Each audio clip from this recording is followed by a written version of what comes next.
রবিউল আউয়াল মাস আসতে পারেন, আলোকসজ্জা করে ইয়া নবী সালামু আলাইকা, ইয়া রাসূল সালামু আলাইকা। এরপরে গরম গরম জিলাপি রাসূলুল্লাহকে বুঝায় দেওয়া হলো, হে রাসূল আপনি তাকিয়ে দেখেন কত মহব্বত আপনারে করি, আপনার মহব্বতের জন্য আমাদের শহরের কোন মিষ্টির দোকানে আর মিষ্টি নাই, সব আমরা খাইয়া শেষ করছি। এই হলো মহব্বত। এই মহব্বতে এই ইমানে কাজ হবে না, এই ইমানে বলেন কাজ হবে না। কোন ইমানে কাজ হবে? রাসূলের প্রতি ইমানের অর্থ কি? এর অর্থ হচ্ছে নবী করিম সাল্লাল্লাহু আলাইহি ওয়াসাল্লাম আমাদের রাসূল, আমাদের নেতা, আমাদের রাসূল আমাদের নেতা, আমরা তার উম্মত, তার অনুসারী। অনুসারীর কাজ কি? নেতার পূর্ণাঙ্গ অনুসরণ করণ। যে কোন জিনিসে খুব সওয়াব আছে, সওয়াব আছে এমন কোন জিনিসকে রাসূলুল্লাহ আমাদেরকে জানান নাই, সাহাবীদেরা সাহাবায়ে কেরাম আমাদের জানান নাই। আপনারা কি এই ধরনের বিশ্বাস করবেন? এরকম বিশ্বাস করবেন? যাতে সওয়াব আছে রাসূলুল্লাহ সব আমাদের জানাইছেন, সাহাবায়ে কেরাম আমাদের সব জানাইছেন। তো মিলাদে যদি সওয়াব থাকতো তো রাসূলুল্লাহ বললেন না কেন? সাহাবীদের চাইতে আমরা কি বেশি রাসূলুল্লাহকে ভালোবাসতে পারবো? জবাব দেন, পারবো? তো যদি এইটা রাসূলুল্লাহর ভালোবাসার কারণে হয় তাহলে সাহাবীরা কেন মিলাদ পড়েন নাই? তারা কেন ইয়া নবী সালাম আলাইকা, ইয়া রাসূল সালাম আলাইকা একযোগে দাঁড়ায় পড়ে নাই? এই কথা বলি বুঝেন আপনারা? রাসূলের যুগে নাই, সাহাবীদের যুগে নাই, তাবিঈনদের যুগে নাই, তাবিঈনদের যুগে নাই। রাসূলুল্লাহর ইন্তেকালের 600 বছর পর মিলাদ আবিষ্কার হয়েছে। এইরকম একটা সুস্পষ্ট বিদআত মুসলমানদের পালন করা উচিত নয়। আল্লাহর নবী বলেছেন, লাকাদ কানা লাকুম ফি রাসূলিল্লাহি উসওয়াতুন হাসানাহ, তোমাদের জন্য গ্রহণযোগ্য মহত্তম আদর্শ হতেছে তোমাদের রাসূল। তোমাদের রাসূলের ভিতরেই তোমাদের আদর্শ রয়েছে, তার কাছ থেকে তোমরা আদর্শ গ্রহণ করো। তিনি এতিমের আদর্শ, শিশুর আদর্শ, কিশোরদের আদর্শ, যুবকের আদর্শ, তরুণের আদর্শ, বৃদ্ধের আদর্শ, পিতার আদর্শ, নানার আদর্শ, স্বামীর আদর্শ, সেনাপতির আদর্শ, শ্রমিকের আদর্শ, রাষ্ট্রপ্রধানেরও সকলের জন্য আদর্শ। যেই যুগে বেহাপনার উলঙ্গপনা দিয়েছিল সমাজ ভর্তি, আল্লাহর ঘর তাওয়াফ করে নারী আর পুরুষেরা উলঙ্গ হয়ে, সেই যুগে রাসূলুল্লাহ যখন কাবা শরীফ রিকনস্ট্রাকশন হচ্ছিল, পুনর্নির্মাণ হচ্ছিল, তখন তিনি বহন করছিলেন পাথরগুলি মাথায় করে। তার চাচা তাকে বললেন, তোমার তো বড্ড কষ্ট হচ্ছে, তুমি এখন এইটাকে ঘাড়ের উপরে, লুঙ্গিটা খুলা ঘাড়ের উপরে রেখে তারপর এটা বহন করো। হুজুর যখন লুঙ্গির গিরায় হাত দিয়েছেন খুলবেন এই চিন্তা করে ঘাড়ের উপরে রেখে পাথর বহন করবেন, লুঙ্গির গিটে হাত দিয়েছেন, খোলেন নাই। লুঙ্গির গিটের উপরে হাত রেখে তিনি চিন্তা করলেন এতগুলি লোকের সামনে কাপড়টা খুললে পরে কি শরম হবে। কাপড়টা খোলেনি নাই, শুধু খুললে পরে কি লজ্জা হবে। এই আগাম শরমের অনুভূতিতে মুহাম্মদ সাল্লাল্লাহু আলাইহি ওয়াসাল্লাম বেহুশ হয়ে জমিনের উপরে পড়ে গিয়েছেন। আদর্শ কাকে বলে?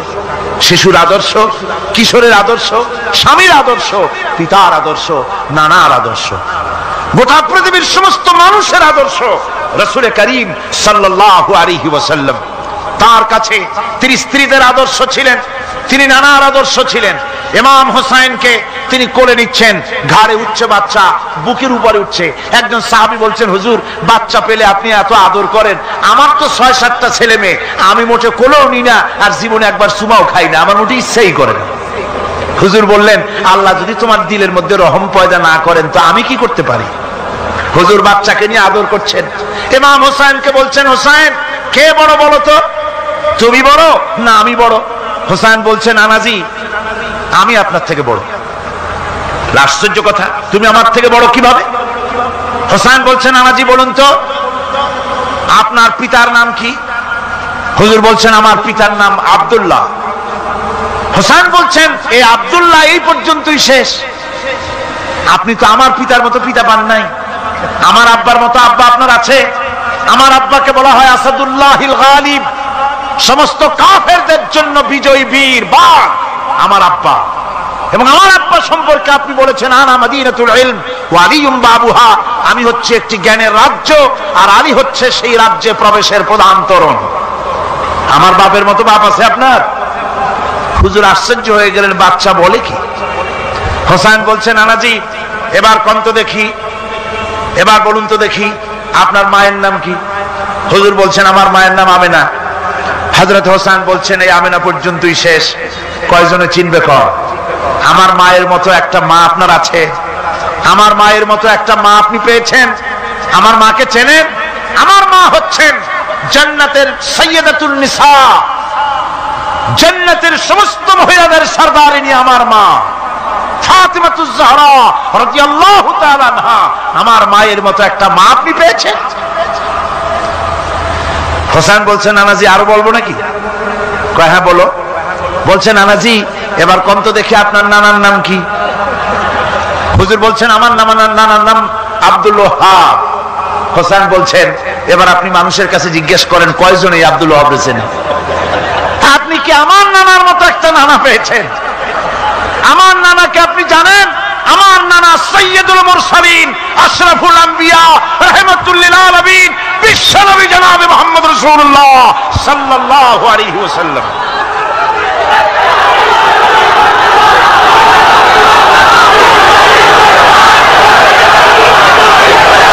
রাসূল করিম সাল্লাল্লাহু আলাইহি ওয়াসাল্লাম হোসেনকে বুকের সাথে জড়িয়ে ধরে হোসেনের ঠোঁটের উপরে, তার চিবুকের উপরে, তার গণ্ডদেশে, তার কপলে বারবার চুমো খেতে লাগলেন আর বললেন, নানা আমি আজকে তোমার সামনে হেরে গেলাম। সুবহানাল্লাহ ওয়া বিহামদিহি। কি আদর করতেন তিনি বাচ্চাদেরকে। রাসূলুল্লাহ রাস্তা দিয়ে যেতেন আর বাচ্চারা খেলাধুলা ছেড়ে রাসূলের কাছে ছুটে আসতো। একবার তো রাসূলুল্লাহ একটা বাচ্চার মাথায় হাত বুলিয়ে খেলা ছেড়ে দিয়ে ছুটে আসছে। হুজুর তাকে জিজ্ঞেস করলেন, তোমার সাথে যে পাখিটা থাকতো সেই লাল পাখিটা কই? ছেলে তো কেঁদে ফেললো। ছেলে বলে ফেললো যে আপনি বিশ্বনবী, আমি একটা ছোট্ট মানুষ, আমার পাখির খবর আপনি রাখেন। সুবহানাল্লাহ ওয়া বিহামদিহি। রাসূলুল্লাহ তার চরিত্র দিয়ে মানুষকে জয় করেছিলেন, মহব্বত দিয়ে। তরবারি দিয়ে ইসলাম প্রতিষ্ঠিত হয় নাই, ইসলাম এসেছে মহব্বত দিয়ে, উদারতা দিয়ে, ভালোবাসা দিয়ে। তরবারি দিয়ে ইসলাম বিজয় হয় নাই পৃথিবীর বুকে। আল্লাহ নবীর নেতৃত্ব, সূর্য যতদিন উঠবে আর ডুববে, নবীজির নেতৃত্ব শেষ হবে না। ওই নেতৃত্বে আসো, রাসূলের নেতৃত্ব মেনে নাও, কোরআনের শাসন মেনে নাও, তাহলেই শান্তি পাবে তোমরা।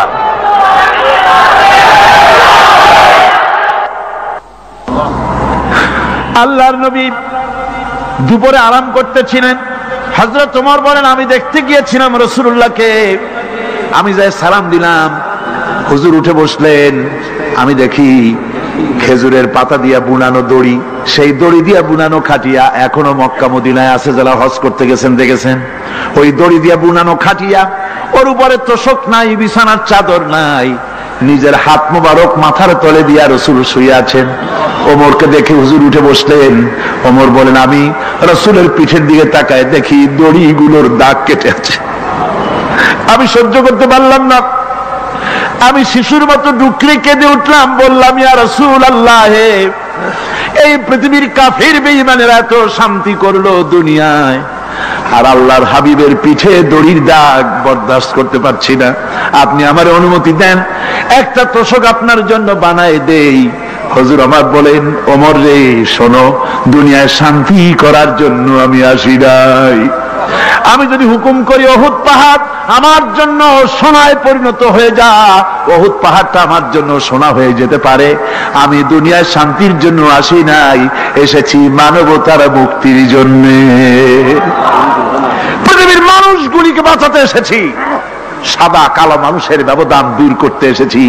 রাসূলুল্লাহ নারীর অধিকার দিলেন, সাদা কালো মানুষের ব্যবধান দূর করে দিলেন। পাহাড় সমান উঁচা সাদা কালো মানুষের অধিকারকে প্রতিষ্ঠিত করলেন, বললেন মানুষে মানুষে কোনো পার্থক্য নাই, আরবের উপরে অনারবের, অনারবের উপরে আরবের, ভাষার সাদার উপরে কালোর, কালোর উপরে সাদার, কোন বর্ণ বৈষম্য ইত্যাদি দিয়ে মানুষের ফজিলত হয় না। মানুষের মর্যাদা বাড়ে, ইন্না আকরামাকুম ইনদাল্লাহি আতকাকুম। মানুষের মধ্যে মর্যাদা তোমাদের মধ্যে আল্লাহর কাছে তার, যে ব্যক্তি তোমাদের মধ্যে আল্লাহকে বেশি ভয় করে। সুবহানাল্লাহ কোন, সুবহানাল্লাহ কোন। আমার ভাইয়েরা, নবীজি মদিনা মুনাওয়ারায় ইসলামী রাষ্ট্রের রাষ্ট্রপ্রধান হয়েছেন। আজ বাজারে যেতেছেন, যাওয়ার সময় ডেকে ডেকে বলেন, বিধবাদের বাড়ির সামনে দিয়ে যায়, তোমাদের বাজার লাগবে নাকি? এতিমের বাজির সামনে থেকে যায়, তোমাদের বাজার লাগবে নাকি আমারে বলো, আমি বাজার করে এনে দেব। নিজের পেটে খাবার নাই, দুয়ারে দুয়ারে খাবার পৌঁছে গেছে, খাবারের অভাব নাই, মানুষ খাওয়া পেয়েছে, পড়া পেয়েছে, চুরি ডাকাতি বন্ধ হয়ে গেছে। হুজুর বলেন খায়রুল কুরুনে কারনি, সর্বশ্রেষ্ঠ যুগ আমার যুগ। সুদ বন্ধ হয়ে গেল। রাসূলুল্লাহ বললেন সুদ আর চলবে না, হারাম। সুদ বন্ধ হয়ে গেল। হুজুর ব্যাংক চালু করে দিলেন। ব্যাংকের নাম হলো বাইতুল মাল। কি নাম হলো? এই ব্যাংক যেদিন রাসূলুল্লাহ উদ্বোধন করেন, আল্লাহ নবী বাইতুল মাল ব্যাংক উদ্বোধনের দিনে যে বক্তৃতা করলেন, বুখারীতে সেই বক্তৃতা লেখা হয়ে গেল। আল্লাহ নবী বলেন মান তারাকা দায়নান আও দিয়ান ফালাইয়া, আমার এই রাষ্ট্রের ভিতরে কোন মানুষ যদি ঋণগ্রস্ত অবস্থায় মারা যায় আর ঋণ পরিশোধ করার মতো অর্থ যদি তার কাছে না থাকে, তাহলে তার ঋণ পরিশোধের দায়িত্ব, তার বিধবা স্ত্রী আর তার এতিম বাল বাচ্চার সব দায়িত্ব আমি মুহাম্মদ সাল্লাল্লাহু আলাইহি ওয়াসাল্লাম আমার কাঁধের উপরে উঠাইয়া নিলাম। এমন সুন্দর রাষ্ট্র চালু হয়ে গেছে, মানুষ খাবার পেয়েছে, পড়ার পেয়েছে। বুড়োরা যাদের কাজ নাই, বুড়ো মানুষ কাজ করতে পারে না, তারা বসে বসে খাবারের ব্যবস্থা হয়ে গেছে। যুবকদের চাকরি হয়ে গেছে, বেকার কেউ আর বেকার নাই, সব কাজে ব্যস্ত হয়ে গেছে, মানুষের কাছে কাজ মিলেছে।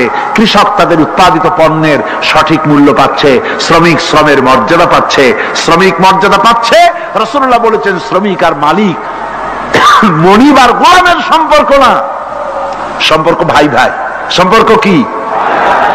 শ্রমিকের মর্যাদা রাসূলুল্লাহ এভাবে দিলেন, নিজে শ্রম দিলেন। মদিনার 8 বছর চলে যাওয়ার পর হযরত আয়েশা রাসূলুল্লাহকে দেখলেন মাজা কুজা।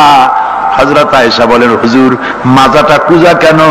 বয়সের কারণে হলো নাকি? হুজুর বলেন না, বয়সের কারণে হয় নাই। এই মদিনার চতুর্দিকে কাফির বেঈমানেরা যখন মদিনাকে আক্রমণ করেছিল, আমি তখন মদিনার চতুর্দিকে খন্দক পরিখা খনন করেছিলাম, 3 মাইল লম্বা, 15 ফিট গভীর, 30 ফিট চওড়া। সাহাবীরা মাটি কেটেছে, আমি মাটি বহন করেছি, আবার আমি মাটি কেটেছি, সাহাবীরা মাটি কেটেছে। মাটি কেটে আর মাটির ঝুড়ি বহন করে করে কোমরে যে বেদনা হয়েছিল আজ পর্যন্ত সেই বেদনা সেরে যায় নাই। এই হলো আমার রাসূল, এ হলো বিশ্ব নবী। এ কি নবী? চিল্লা এখন কি নবী?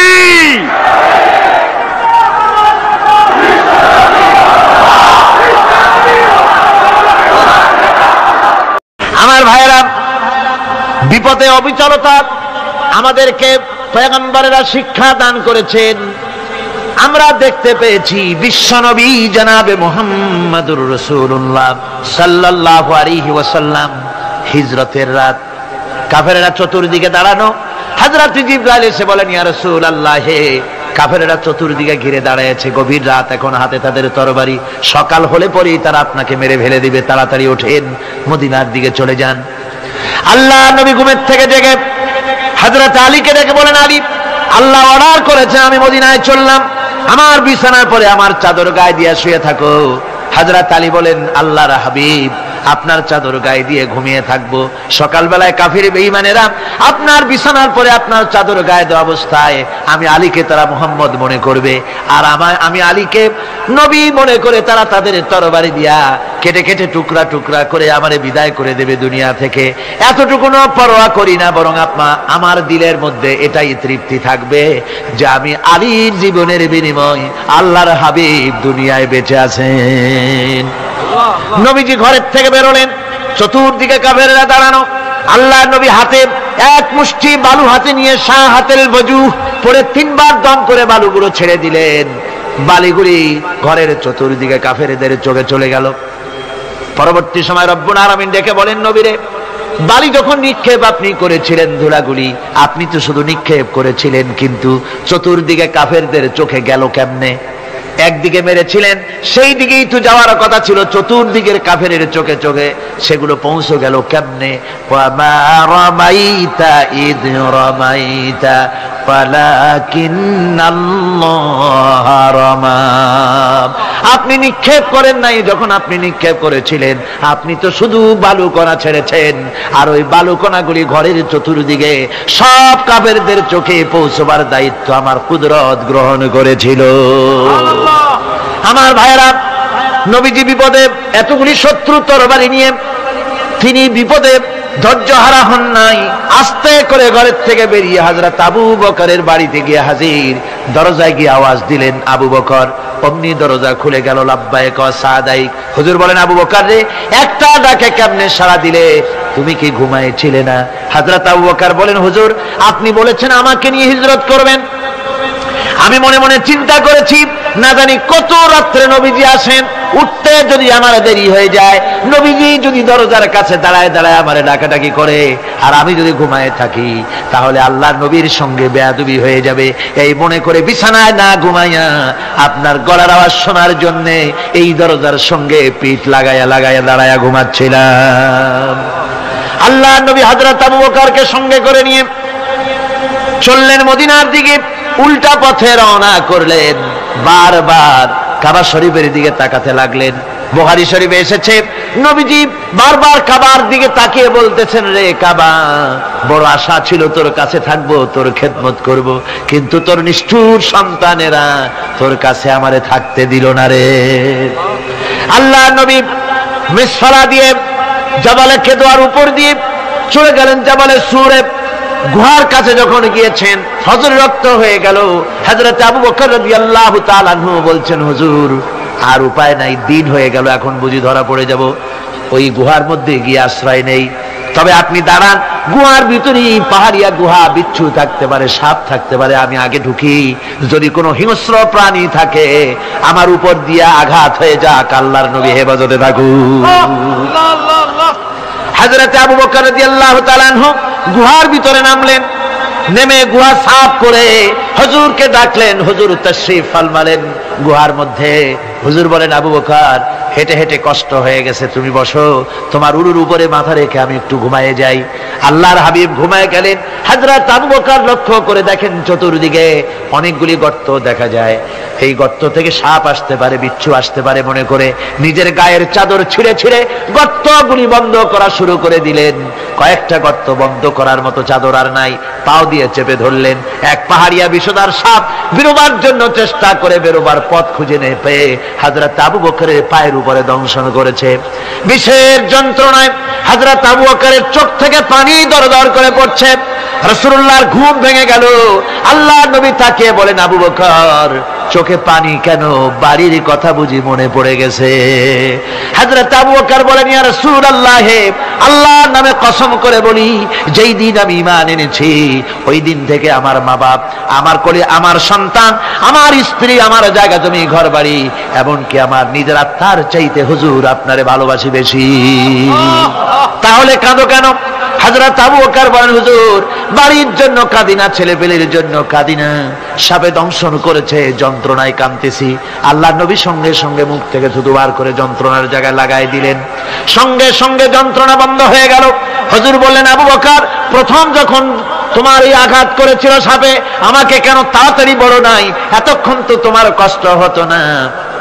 হযরত আবু বকর বলেন, ইয়া রাসূলুল্লাহ, ওটা তো সাপে কাটার যন্ত্রণা, ওই যন্ত্রণায় আমার রক্ত জ্বলতেছে, যন্ত্রণায় যন্ত্রণায় আমার কলেজাটা যদি ফেটেও যেত। আল্লাহর হাবিব আরাম ফরমাচ্ছিলেন, আমি তাকে আরামে বিঘ্ন ঘটাতে পারতাম না। আমার ভাইয়েরা, হযরতে আবু বকর, হযরতে রাসূল দুজন বসে আছেন। এমনি সময় কাফের বেঈমানেরা খুঁজতে খুঁজতে জায়গা মতো এসে গেছে। একজনে বলে ভিতরে আছে, আর একজনে বলে নাই। পায়ের যদি থাকবে তাহলে মাকড়সায় জাল বুনালো কি করে, পাখি ডিম পেড়ে বসে আছে কি করে, তাদের সন্দেহ হতে লাগলো। এর মধ্যে নাই, একজন বলে আছে আর একজন বলে নাই। হযরত আবু বকর ভয়ের চোটে কেঁদে ফেলেছেন, হুজুর আর উপায় নাই। এই যে অবস্থান, এই অবস্থার ভিতরে, এই অবস্থার ভেতরেও আল্লাহ নবী এতটুকু ঘাবড়ে যান নাই। শত্রুরা তরবারি নিয়ে এসেছে, সুযোগ পেলেই একটু তাকালেই দেখতে পাবে, তুলে মেরে ফেলে দেবে। আল্লাহর হাবিব মোটেই ধৈর্য হারালেন না, এতটুকুন হতাশ হলেন না।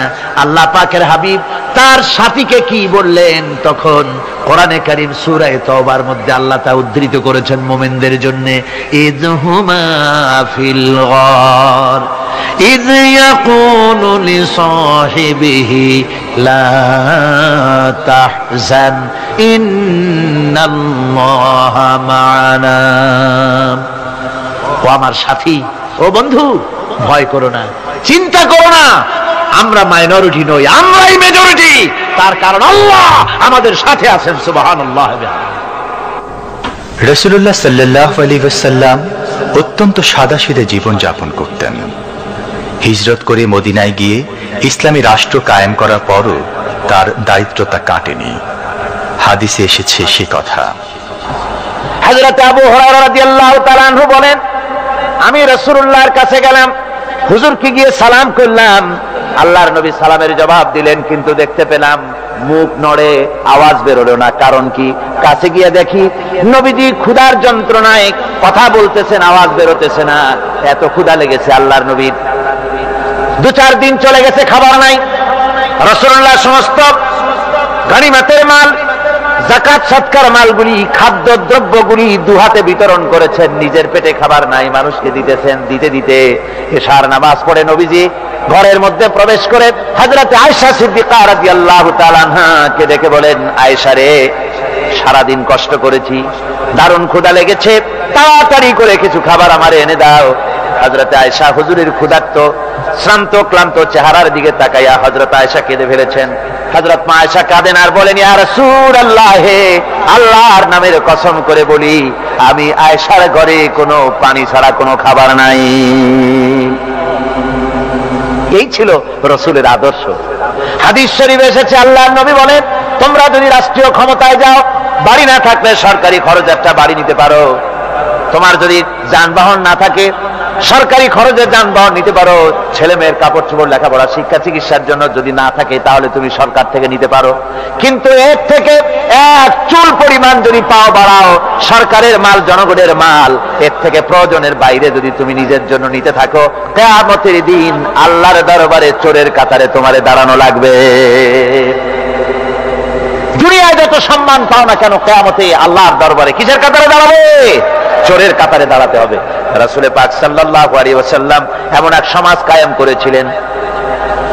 আমার হতাশাগ্রস্ত ছাত্ররা, যেসব ছাত্ররা সমাজতন্ত্র তোমরা করো, যারা সমাজতন্ত্র করতে হতাশাগ্রস্ত হয়েছে, এখন যাব কোথায় বলে হতাশ হয়ে গিয়েছো তোমরা, আমরা তোমাদেরকে দাওয়াত দেই, কোরআনের মাহফিল থেকে দাওয়াত দেই, ফিরে আসো। হতাশ হওয়ার কোনো কারণ নাই।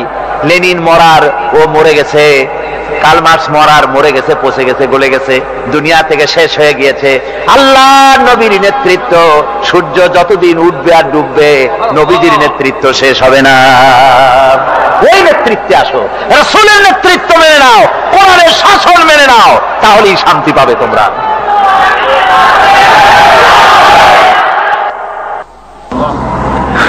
আল্লাহর নবী দুপুরে আরাম করতেছিলেন। হযরত ওমর বলেন, আমি দেখতে গিয়েছিলাম রাসূলুল্লাহকে, আমি যাই সালাম দিলাম, হুজুর উঠে বসলেন। আমি দেখি খেজুরের পাতা দিয়া বুনানো দড়ি, সেই দড়ি দিয়া বুনানো খাটিয়া এখনো মক্কা মদিনায় আছে, যারা হজ করতে গেছেন দেখেছেন। ওই দড়ি দিয়া বুনানো খাটিয়া, ওর উপরে তোশক নাই, বিছানার চাদর নাই, নিজের হাত মোবারক মাথার তলে দিয়া রাসূল শুয়ে আছেন। ওমরকে দেখে হুজুর উঠে বসলেন। ওমর বলেন, আমি রাসূলের পিঠের দিকে তাকায় দেখি দড়িগুলোর দাগ কেটে আছে। আমি সহ্য করতে পারলাম না, আমি শিশুর মতো ডুকরে কেঁদে উঠলাম, বললাম, ইয়া রাসূলুল্লাহ, এই পৃথিবীর কাফির বেঈমানেরা এত শান্তি করলো দুনিয়ায়, আর আল্লাহর হাবিবের পিঠে দড়ির দাগ বরদাস্ত করতে পারছি না। আপনি আমার অনুমতি দেন, একটা তোশক আপনার জন্য বানায় দেই। হুজুর আমার বলেন, ওমর রে, শোনো, দুনিয়ায় শান্তি করার জন্য আমি আসি নাই। আমি যদি হুকুম করি উহুদ পাহাড় আমার জন্য সোনায় পরিণত হয়ে যা, উহুদ পাহাড়টা আমার জন্য সোনা হয়ে যেতে পারে। আমি দুনিয়ায় শান্তির জন্য আসি নাই, এসেছি মানবতার মুক্তির জন্য। পৃথিবীর মানুষগুলিকে বাঁচাতে এসেছি। সাদা কালো মানুষের ব্যবধান দূর করতে এসেছি। রাসূলুল্লাহ নারীর অধিকার দিলেন, সাদা কালো মানুষের ব্যবধান দূর করে দিলেন। পাহাড় সমান উঁচা সাদা কালো মানুষের অধিকারকে প্রতিষ্ঠিত করলেন, বললেন মানুষে মানুষে কোনো পার্থক্য নাই।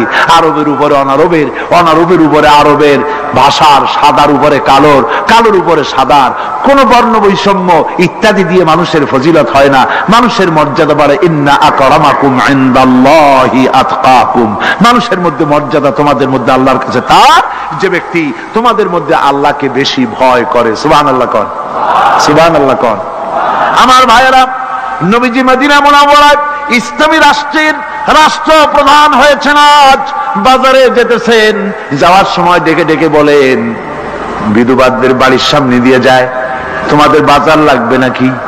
এতিমের বাড়ির সামনে থেকে যায়, তোমাদের বাজার লাগবে নাকি? আমারে বলো, আমি বাজার করে এনে দেব। নিজের পেটে খাবার নাই, দুয়ারে দুয়ারে খাবার পৌঁছে গেছে, খাবারের অভাব নাই, মানুষ খাওয়া পেয়েছে, পড়া পেয়েছে, চুরি ডাকাতি বন্ধ হয়ে গেছে। হুজুর বলেন, খায়রুল কুরুনে কারনি, সর্বশ্রেষ্ঠ যুগ আমার যুগ। সুদ বন্ধ হয়ে গেল। রাসূলুল্লাহ বললেন, সুদ আর চলবে না, হারাম। সুদ বন্ধ হয়ে গেল। হুজুর ব্যাংক চালু করে দিলেন। ব্যাংকের নাম হলো বাইতুল মাল। কি নাম হলো?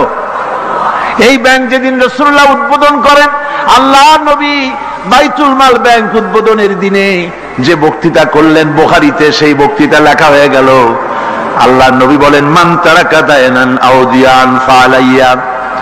আমার এই রাষ্ট্রের ভিতরে কোন মানুষ যদি ঋণগ্রস্ত অবস্থায় মারা যায় আর ঋণ পরিশোধ করার মতো অর্থ যদি তার কাছে না থাকে, তাহলে তার ঋণ পরিশোধের দায়িত্ব, তার বিধবা স্ত্রী আর তার এতিম বাল বাচ্চার সব দায়িত্ব আমি মুহাম্মদ সাল্লাল্লাহু আলাইহি ওয়াসাল্লাম আমার কাঁধের উপরে উঠাইয়া নিলাম।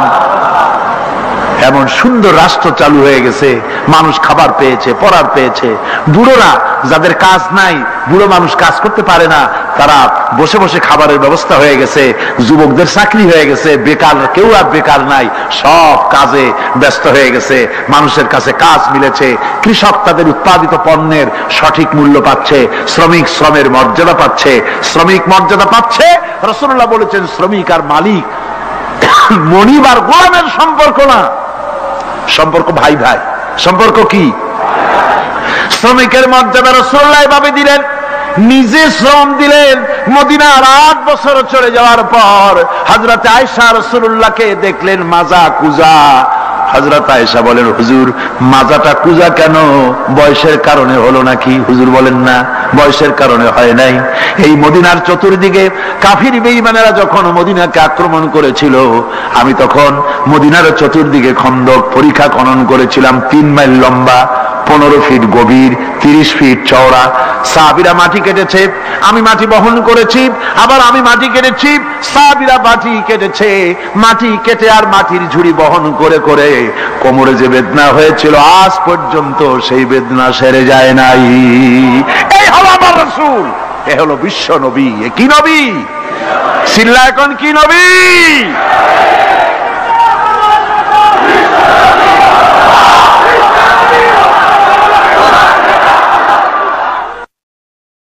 হুকুম করি, উহুদ পাহাড় আমার জন্য সোনায় পরিণত হয়ে যা। উহুদ পাহাড়টা আমার জন্য সোনা হয়ে যেতে পারে। আমি দুনিয়ায় শান্তির জন্য আসি নাই, এসেছি মানবতার মুক্তির জন্য। পৃথিবীর মানুষগুলিকে বাঁচাতে এসেছি, সাদা কালো মানুষের ব্যবধান দূর করতে এসেছি। রাসূলুল্লাহ নারীর অধিকার দিলেন, সাদা কালো মানুষের ব্যবধান দূর করে দিলেন। পাহাড় সমান উঁচা সাদা কালো মানুষের অধিকারকে প্রতিষ্ঠিত করলেন, বললেন মানুষে মানুষে কোনো পার্থক্য নাই। আরবের উপরে অনারবের, অনারবের উপরে আরবের, ভাষার সাদার উপরে কালোর, কালোর উপরে সাদার, কোন বর্ণ বৈষম্য ইত্যাদি দিয়ে মানুষ।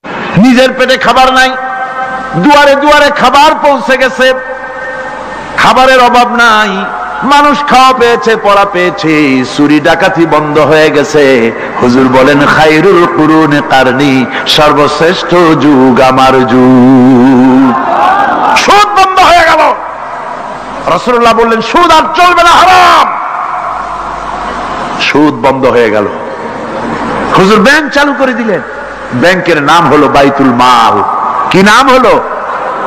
এই ব্যাংক যেদিন রাসূলুল্লাহ উদ্বোধন করেন, আল্লাহ নবী বাইতুল মাল ব্যাংক উদ্বোধনের দিনে যে বক্তৃতা করলেন, বুখারীতে সেই বক্তৃতা লেখা হয়ে গেল। আল্লাহ নবী বলেন, মান তারাকা দায়নান আও দিয়ান ফালাইয়া, আমার এই রাষ্ট্রের ভিতরে কোন মানুষ যদি ঋণগ্রস্ত অবস্থায় মারা যায় আর ঋণ পরিশোধ করার মতো অর্থ যদি তার কাছে না থাকে, তাহলে তার ঋণ পরিশোধের দায়িত্ব, তার বিধবা স্ত্রী আর তার এতিম বাল বাচ্চার সব দায়িত্ব আমি মুহাম্মদ সাল্লাল্লাহু আলাইহি ওয়াসাল্লাম আমার কাঁধের উপরে উঠাইয়া নিলাম। এমন সুন্দর রাষ্ট্র চালু হয়ে গেছে, মানুষ খাবার পেয়েছে, পড়ার পেয়েছে। বুড়োরা যাদের কাজ নাই, বুড়ো মানুষ কাজ করতে পারে না, তারা বসে বসে খাবারের ব্যবস্থা হয়ে গেছে। যুবকদের চাকরি হয়ে গেছে, বেকার কেউ আর বেকার নাই, সব কাজে ব্যস্ত হয়ে গেছে, মানুষের কাছে কাজ মিলেছে। কৃষক তাদের উৎপাদিত পণ্যের সঠিক মূল্য পাচ্ছে, শ্রমিক শ্রমের মর্যাদা পাচ্ছে, শ্রমিক মর্যাদা পাচ্ছে।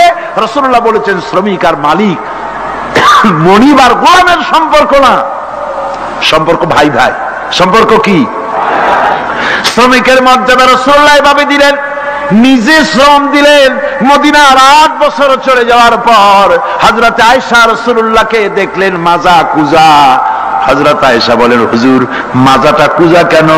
বয়সের কারণে হলো নাকি? হুজুর বলেন, না, বয়সের কারণে হয় নাই। এই মদিনার চতুর্দিকে কাফির বেঈমানেরা যখন মদিনাকে আক্রমণ করেছিল, আমি তখন মদিনার চতুর্দিকে খন্দক পরিখা খনন করেছিলাম, 3 মাইল লম্বা, 15 ফিট গভীর, 30 ফিট চওড়া। সাহাবীরা মাটি কেটেছে, আমি মাটি বহন করেছি, আবার আমি মাটি কেটেছি, সাহাবীরা মাটি কেটেছে। মাটি কেটে আর মাটির ঝুড়ি বহন করে করে কোমরে যে বেদনা হয়েছিল, আজ পর্যন্ত সেই বেদনা সেরে যায় নাই। এই হলো আমার রাসূল, এ হলো বিশ্ব নবী। এ কি নবী? চিল্লা এখন কি নবী?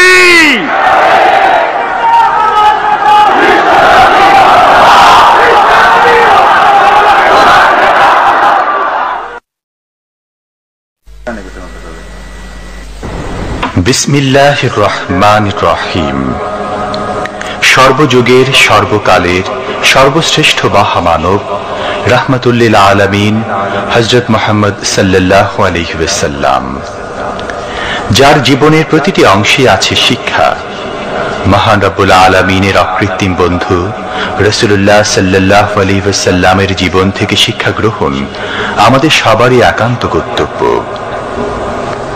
এখন আমাদের সামনে রাসূল করিম সাল্লাল্লাহু আলাইহি ওয়াসাল্লামের জীবনের নানা দিক নিয়ে আলোচনা করছেন আন্তর্জাতিক খ্যাতিসম্পন্ন মুফাসসিরে কোরআন ও বিশিষ্ট ইসলামী চিন্তাবিদ হযরত মাওলানা দেলোয়ার হোসাইন সাঈদী। শব্দগ্রহণে মাহসিন সাউন্ড সিস্টেম, প্রযোজনায় সিএইচপি, পরিবেশনায় স্পন্দন অডিও ভিজুয়াল সেন্টার, ঢাকা। আল্লাহ রাব্বুল আলামিন বলেন, মা ইয়ানতিকু আনিল হাওয়া ইন হুয়া ইল্লা ওয়াহিয়ুন ইউহা। আমার নবী নফসকে অনুসরণ করে, প্রবৃত্তিকে অনুসরণ করে কোনো কথা বলেন না। আমার নবী যেটা বলেন সেটা হলো ওহী। আমি যা বলতে বলি তাই তিনি বলেন। ওয়ালাউ তাকাওয়ালা আলাইনা বাদাল আকাবিল। আমার নবী যদি নিজের থেকে বানিয়ে কোন কথা যদি কোরআনের ভিতরে আমার নামে চালায় দিতেন, আমি আল্লাহ রাব্বুল আলামিন আমার নবীর ডান হাতকে চেপে ধরতাম, আর তার কণ্ঠ নালীকে আমি আল্লাহ রাব্বুল আলামিন কেটে ফেলে দিতাম। তিনি যা বলেছেন সব কার কথা? আল্লাহ পাকের কথা। তিনি হচ্ছেন গোটা বিশ্বের সর্বশ্রেষ্ঠ চরিত্রের আধার। তার চরিত্রের সার্টিফিকেট আল্লাহ পাক দিচ্ছেন। চরিত্রের সার্টিফিকেট কে দিলেন? আল্লাহ পাক দিয়েছেন। কোরআনে কারীমের মধ্যে আল্লাহ রাব্বুল আলামিন বলেন, ওয়া ইন্নাকা লাআলা খুলুকিন আযীম। নবী হে, আপনি হচ্ছেন পূত পবিত্র চরিত্রের উপরে প্রতিষ্ঠিত। সুবহানাল্লাহি ওয়া বিহামদিহি। আপনি শ্রেষ্ঠ চরিত্রের উপরে প্রতিষ্ঠিত। দেখুন, রাসূল করিম সাল্লাল্লাহু আলাইহি ওয়াসাল্লাম নবুয়ত পাওয়ার পর যখন তিনি ঘরে প্রবেশ করেছেন, সর্বপ্রথম হযরত জিবরাইলের সঙ্গে জীবনের প্রথম দেখা, ভয় পেয়েছেন, শরীরে জ্বর এসেছে, এবং হযরতে খাদিজাকে গিয়ে বলছেন যে আমাকে ঢেকে দাও, আমি ভয় পেয়েছি। হযরতে খাদিজাতুল কুবরা রাদিয়াল্লাহু তাআলা আনহা তিনি রাসূলকে বলছেন আবুল কাসেম, হে কাসেমের পিতা, আপনার ভয় পাওয়ার কোনো কারণ নাই। আপনাকে জিন বা শয়তান কোনো অনিষ্ট করতে পারে না, কারণ আপনি এতিমদেরকে, মিসকিনদেরকে খেতে দেন, আপনি বিধবাকে আশ্রয় দেন, আপনি প্রতিবেশীর হক আদায় করেন, আপনি আত্মীয়দের হক আদায় করেন। কি সার্টিফিকেট দিচ্ছেন? স্ত্রী। স্ত্রী তো স্বামীর জন্য ভালোবাসা দিতে পারে, মহব্বত দিতে পারে, জান দিতে পারে, কিন্তু ঈমান তো আনতে পারে না। ঈমান আনা তো এত সহজ ব্যাপার না। কিন্তু রাসূল করিম সাল্লাল্লাহু আলাইহি ওয়াসাল্লাম যখন তাকে তাওহীদের দাওয়াত দিলেন, রিসালাতের দাওয়াত দিলেন এবং বললেন আমি নবী, হযরত খাদিজা এক মুহূর্ত দেরি করেন। হযরতে খাদিজা তার কাছে রাসূলুল্লাহ যখন রিসালাতের দাওয়াত পেশ করলেন, সঙ্গে সঙ্গে হযরত খাদিজা পড়ে নিলেন লা ইলাহা ইল্লাল্লাহু মুহাম্মাদুর রাসূলুল্লাহ। জোরে জোরে পড়েন লা ইলাহা ইল্লাল্লাহ, লা ইলাহা ইল্লাল্লাহ।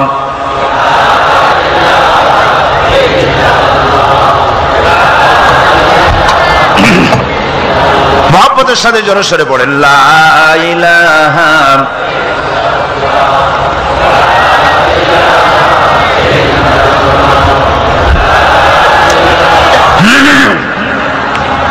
লা ইলাহা ইল্লাল্লাহু মুহাম্মাদুর রাসূলুল্লাহ।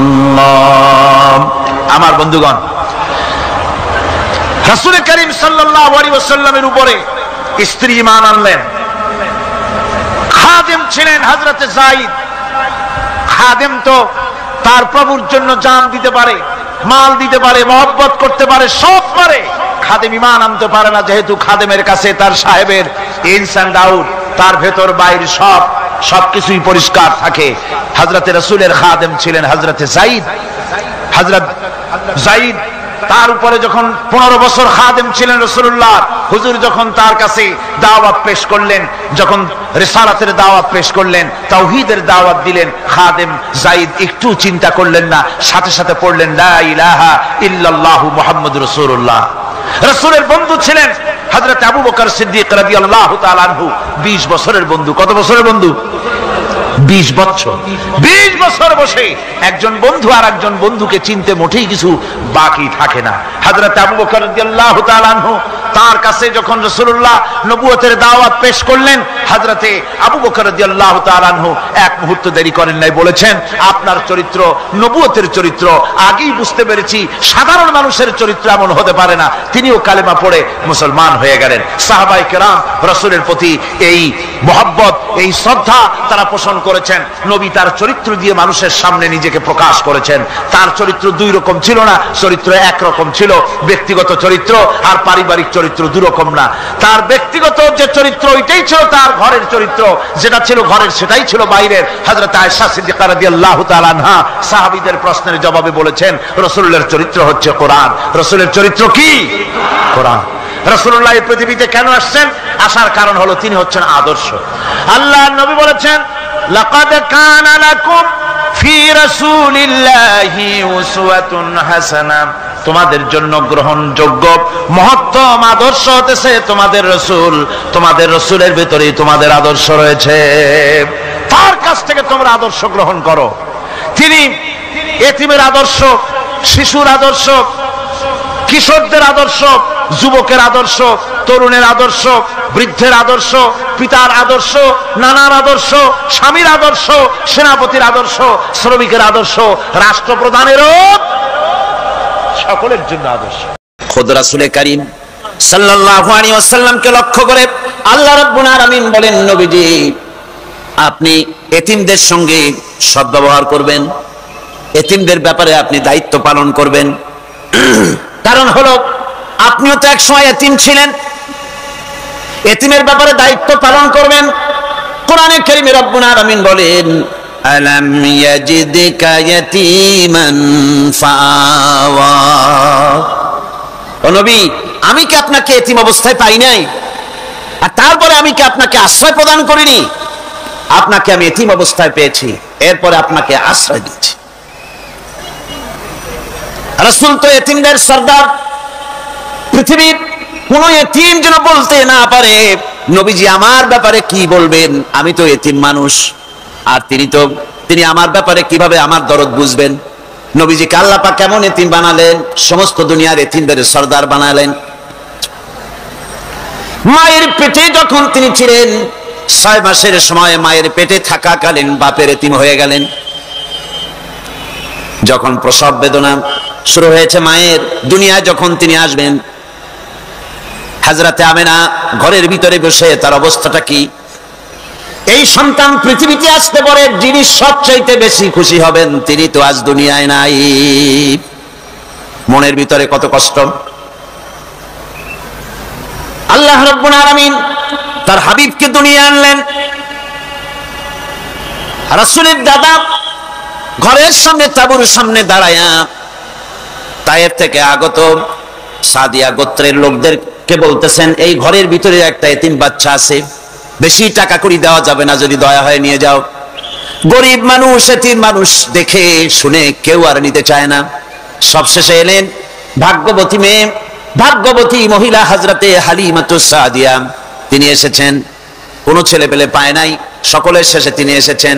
আব্দুল মুত্তালিব বলছেন, এই ঘরের মধ্যে একটা এতিম বাচ্চা আছে, দয়া হলে নিয়ে যেতে পারো। তিনি স্বামীর সঙ্গে পরামর্শ করলেন, এরপরে বললেন যদি দেখতে অন্তত ভালো হয়, মন যদি ভালো লাগে নিয়ে যাব, একেবারে খালি হাতে ফিরে যাওয়ার চাইতে তো ভালো। হযরতে হালিমা বলেন, আমি ঘরের মধ্যে প্রবেশ করলাম, মা আমেনার কোল থেকে শিশু মুহাম্মদ সাল্লাল্লাহু আলাইহি ওয়াসাল্লামকে যখন আমি কোলে নিলাম, আমি হুজুরের চেহারার দিকে নজর করে দেখলাম, আমার কাছে মনে হলো যেন পূর্ণিমার চাঁদটা আমার কোলে ধরা দিয়েছে। রাসূল কি শিশু মুহাম্মদ সাল্লাল্লাহু আলাইহি ওয়াসাল্লাম কি যখন নিয়ে বাড়ির দিকে রওনা হলাম, যে গাধা আমার সকলের পেছনে এসেছে সেই গাধা এখন সকলের আগে ছুটে চলে যায়। এরপরে বাড়ি যখন নিয়ে গেলাম, কুয়ায় পানি বাড়লো, গাছে ফসল বাড়লো, খেজুর গাছে খেজুর বাড়তে লাগলো, জমিনে ফলন বেড়ে গেল। রাসূলের দুধ বোন সাইমা রাসূলকে নিয়ে মুহাম্মদ সাল্লাল্লাহু আলাইহি ওয়াসাল্লাম তাকে দোলনা নিয়ে দোল দিতেছে। কি আশ্চর্য অবস্থা! সাইমা তাকে দোল দিচ্ছে আর বলতেছে, বেঁচে থাকুক মুহাম্মদ সাল্লাল্লাহু আলাইহি ওয়াসাল্লাম, সে দীর্ঘজীবী হোক। কবি লিখতেছেন, কি আশ্চর্য কথা, বেদুইন বালিকা কারে নিয়ে দোল দেয় সে কি তা জানে? বিশ্বনবী মুহাম্মদ রাসূলুল্লাহ সাল্লাল্লাহু আলাইহি ওয়াসাল্লাম এভাবে এতিম অবস্থায় জীবন তার শুরু হলো। যখন তিনি ফিরে এলেন 6 বছর বয়সের সময়, যখন মায়ের কাছে তিনি ফিরে এসেছেন, প্রতিদিন তিনি খেলা দেখতে যান ময়দানে। ইতিহাসের মধ্যে লেখা হয়েছে, মা প্রতিদিন সন্ধ্যার সময় তাকে ফিরে পান। আজকে সন্ধ্যা হয়ে গেছে, শিশু মুহাম্মদ সাল্লাল্লাহু আলাইহি ওয়াসাল্লাম বাড়ি ফেরেন না। কারণ কি, কেন বাড়ি ফেরে না? সন্ধ্যার দিকে তিনি চলে গিয়েছেন পাহাড়িয়া ময়দানে, যে দেখেন ধুধু করতেছে, চতুর্দিকে সন্ধ্যা হয়ে গেছে, অন্ধকার হয়ে গেছে, কোনো ছেলে পেলে নাই, কেউ নাই। পাহাড়ের পাদদেশে বসে শিশু মুহাম্মদ সাল্লাল্লাহু আলাইহি ওয়াসাল্লাম কাঁদতেছেন। মা প্রশ্ন করলেন, বাবারে সন্ধ্যা উত্তীর্ণ হয়ে গেল, কেন একা একা বসে বসে কাঁদো? তিনি বলছেন, মাজি আজ কদিন খেলা দেখতে আসলাম ময়দানে, প্রতিদিন দেখি যখন সন্ধ্যা হয়ে যায় মুরব্বী শ্রেণীর কিছু লোক আসে, ছেলেকে নাম ধরে ডাক দেয়, ছেলেরা দৌড়ে তার বাবার কাছে চলে যায়, আর বাবা ছেলেকে কোলে নিয়ে মুখে চুমা দিয়ে বাড়ির দিকে নিয়ে যায়।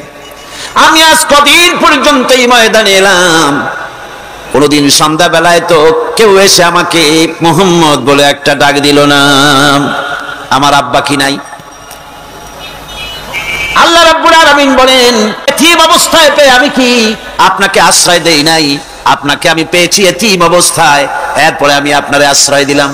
ওয়া ওয়াজাদাকা দাল্লান ফাহাদা, এরপরে আমি আপনাকে পথ হারা পেলাম, আমি আপনাকে পথের দিশা দিয়া দিলাম। ওয়া ওয়াজাদাকা আইলান ফাআগনা, এরপরে আমি আপনাকে দরিদ্র অবস্থায় পেয়েছি, তারপরে আমি আপনার দারিদ্র মুক্ত করেছি আপনাকে। সুতরাং ফাআম্মাল ইয়াতীমা ফালা তাকহার, ওয়া আম্মাস সাইলা ফালা তানহার ওয়া আম্মা বিনি'মাতি রাব্বিকা ফাহাদ্দিস। সুতরাং নবী, এতিমের প্রতি নির্মম ব্যবহার করো না, এতিমের প্রতি ভালো ব্যবহার করো, নির্মমতা দেখাইও না, আর ভিক্ষুককে ধমক দিও না, রূঢ়তা দেখিও না, আর আল্লাহর নিয়ামতের প্রশংসা করো। বহুত মানুষ আছে এতিমরে গলায় ধাক্কা দেয়। মানুষ যখন ভিক্ষা নিতে আসে, গরিব মানুষ ভিক্ষা চাইতে আসছে, ওই মেয়ে আত্মাহিত জানো, দোয়া কুনুত জানো, বাড়ি যেয়ে কাজ করবা, এই সব আজে বাজে কথা বলিয়া ভিক্ষা দেয় না। সাইলকে ধমক দিতে রাসূল করিম সাল্লাল্লাহু আলাইহি ওয়াসাল্লাম নিষেধ করেছেন, সাইলকে ধমক দিও না। গাড়িতে বসে যাচ্ছেন সাহেব, ট্রাফিক মোড়ে যখন সিগন্যাল জ্বললো, গাড়িগুলি দাঁড়ায় গেল, ফকির এসেছে, হাত নাই পাও নাই, বুড়া মানুষ, একটা পয়সা বার করে না। আবার এই মানুষটি ওই ফকিরকে ধমক দিয়া বার করে দিল। এরপরে এই লোকটি যখন কোন মাজারের কাছে পৌঁছে গেল, 500 টাকার কড় করে নোটটা ফেলে দিল। বলেন টাকা দরকার কার? মরা মানুষের না জিন্দা মানুষের? কার দরকার? যার টাকা দরকার ছিল তারে দেওয়া হলো না, যার দরকার নাই তারে দেওয়া হলো। এরপরে লোকটা না খেয়ে যখন মারা গেল, পথের ফকির, রাস্তার ফকির, না খেয়ে মারা গেছে। এরপরে তার কাফনের কাপড় নাই, লোকটাকে রাস্তার উপরে শোয়া একটা ছেঁড়া কাপড় দিয়ে ঢেকে রেখেছে। বড় লোকেরা, সাহেবরা তখন গাড়ি দাঁড় করে আর 5টা টাকা 2টা টাকা করে তার লাশের উপরে মারতেছে। এটা মানবতার এর চাইতে লাঞ্ছনা, মানবতার জন্য এর চাইতে গঞ্জনা আর কিছুই হতে পারে না। মানবতার প্রতি লাঞ্ছনা, এর থেকে আর দুর্গতি কি হতে পারে? বেঁচে থাকার সময় 1টা টাকা আপনি দিলেন না, মরে যাওয়ার পর বিদায় হয়েছে বালাই, এখন দেওয়া শুরু করেছে। আমার বন্ধুগণ, এই জন্য এতিমের প্রতি দরদ করার জন্য আল্লাহ পাক কোরআনের ভিতরে পরিষ্কার বলেছেন। রাসূল করিম সাল্লাল্লাহু আলাইহি ওয়াসাল্লাম নিজে এতিম ছিলেন, আর এতিমের প্রতি তার এত দরদ ছিল। একবার তিনি ঈদের দিকে নামাজ পড়ার জন্য যাচ্ছেন, প্রতিমধ্যে দেখেন একটা বাচ্চা ছেলে কাঁদতেছে। এই রাস্তায় কত মানুষ গেল, কেউ দাঁড়ালো না থমকে, বাচ্চার ক্রন্দন কাউকে থামাইতে পারলো না। কিন্তু বিশ্ব নবী, দয়ার নবী, রাহমাতুল লিল আলামিন বাচ্চার কান্না দেখে পাও বাড়াতে পারলেন না। নবীজি দাঁড়ায় গেলেন, জিজ্ঞেস করেন, ও বাচ্চা, ঈদের দিনে কাঁদো কেন? ঈদের দিনে তো কাঁদতে নাই। বাচ্চা বলে, তোমার কাছে বলবো না, আমি সেই সকালবেলা থেকে বসে আছি, আমি যদি মক্কার আব্দুল্লাহর পুত্র মুহাম্মদ রাসূলুল্লাহ সাল্লাল্লাহু আলাইহি সাল্লামকে পাই, মনের দুঃখ তার কাছে বলবো। বিশ্ব নবী জমিনের উপরে বসে পড়লেন, বাচ্চারে কোলের উপরে উঠায় বলেন, বাচ্চা বলো কি তোমার দুঃখ? তুমি যার জন্য বসেছো আমি তো সেই এতিম নবী, কি বলতে চাও? বাচ্চা বলতেছেন, ইয়া রাসূলুল্লাহ, আমার বাবা মারা গেছে সেই ছোট্টবেলায়, একেবারেই তখন মায়ের পেট থেকে আমি আসার পর বাপ মরে গেল, আমার মা আর একজনের সঙ্গে বিয়ে বসেছে, সেই পুরুষটি আমারে দেখতে পারে না, আমার মা যদি আমারে কোলে করে এসে সহ্য করতে পারে না, আমারে চুমা খাইলে সহ্য করতে পারে না, আমারে খাবার দিলে মা মার খায়। আজ ঈদের দিনে রাতে আমার মা আমাকে বলল, বাবারে তোমার কপাল খারাপ, তোমার বাবা মারা গেছে, তোমাকে সাহায্য করার কেউ নাই, আমি তোমার যত্ন করতে পারলাম না, কোলে নিয়ে চুমাও দিতে পারি না, আমার এমনই কপাল খারাপ। সুতরাং এতিমের দরদ এতিম ছাড়া আর কেউ বুঝবে না। তুমি আজ চলে যাও, ওই রাস্তায়, ঈদের রাস্তায় দাঁড়ায় থাকো, মাঠের রাস্তার পাশে, বিশ্ব নবীর কাছে তোমার দুঃখ বলো, এতিমের দুঃখ তিনি বুঝবেন। আমি মায়ের কথা মতো এই জায়গায় এতক্ষণ বসে আছি, হুজুর আপনি দয়া করে, আমার কথা তো আপনার কাছে বললাম, আমার মনের এই দুঃখ। নবীজি বাচ্চার কথা শুনতেছিলেন, চোখ দিয়া পানি পড়তেছিল, বাচ্চাকে বুকের সঙ্গে জড়িয়ে ধরে নবীজি বলেন, ও এতিম, মুহাম্মদ সাল্লাল্লাহু আলাইহি ওয়াসাল্লাম যদি তোমার পিতা হন আর হযরতে আয়েশা যদি তোমার মা হয়ে যায়, বলো তোমার মনের দুঃখ মেটে নাকি? ছেলে দুঃখে কেঁদে উঠলো আর বলল, ইয়া রাসূলুল্লাহ, আপনি যদি আমার পিতা হন আর আয়েশা যদি আমার মা হয়ে যায়, এর থেকে বড় সৌভাগ্যের আমার তো আর কিছুই নাই। নবীজি এতিমকে বাড়ি নিয়ে গিয়ে হযরতে আয়েশার হাতে তুলে দিয়ে বললেন, আয়েশা রে, পবিত্র ঈদের দিনে আল্লাহ রাব্বুল আলামিন তোমার জন্য একটা উপহার পাঠিয়েছেন, এটা যত্ন করো। এতিমের প্রতি দরদ রাখার জন্য আল্লাহ রাব্বুল আলামিন বলেছেন, এতিম, মিসকিন, বিধবা, অসহায় লোক, তাদের প্রতি যাতে করে মুসলিম সমাজ লক্ষ্য রাখে, সেজন্য আল্লাহ পাক নির্দেশ করেছেন। বুখারী এবং মুসলিম শরীফের হাদিসে এসেছে, আস-সাই আলাল আরমারাত ওয়াল মিসকিন কাস-সাই ফি সাবিলিল্লাহ। বিধবাদের জন্য, মিসকিনের জন্য কেউ যদি কোনো উদ্যোগ গ্রহণ করে, কেউ কোনো সাহায্য দেয়, জিহাদের ময়দানে জিহাদ করে আল্লাহর রাস্তায় যে সওয়াব পাওয়া যায়, যে মর্যাদা পাওয়া যায় আল্লাহর কাছে, এটি মিসকিন বিধবাকে সাহায্য করলে সেই সওয়াব আল্লাহ রাব্বুল আলামিন আমলনামায় দিয়ে দেন।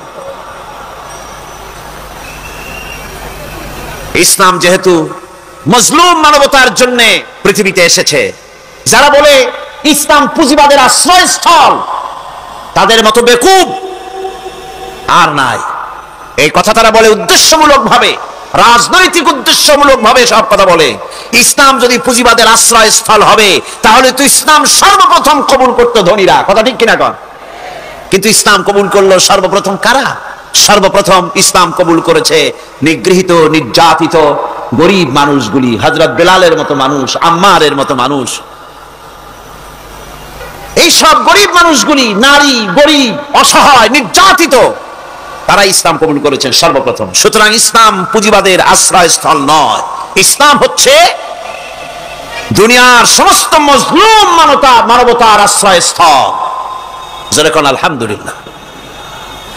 আমার বন্ধুগণ, ইসলামী বিপ্লবীর দাওয়াতের পর্যায়ে মক্কি জিন্দেগিতে যখন সূরাগুলি রাসূলের আসতেছিল, সেই সময় আল্লাহ রাব্বুল আলামিন বলেছেন, ওয়া হাদাইনাহুন নাজদাইন। আমি কি উভয় স্পষ্ট পথ তাদেরকে দেখায় দেই নাই? উভয় স্পষ্ট পথ তাদেরকে দেখানো হয়েছে।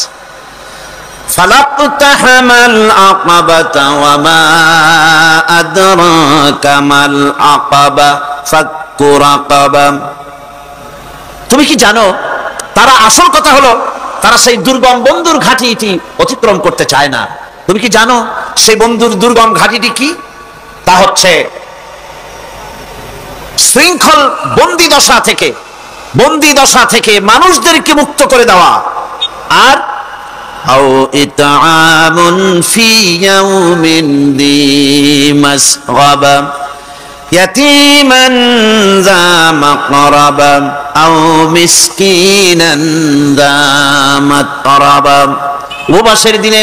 উপবাসের দিনে নিকটবর্তী এতিম দুঃখীকে খেতে দেওয়া, আর ধুলামলিন মিসকিন যারা আছে তাদেরকে খেতে দেওয়া, যাদের পেটে খাবার নাই ক্ষুধার দিনে খুঁজে খুঁজে তাদেরকে খাবার দেওয়া।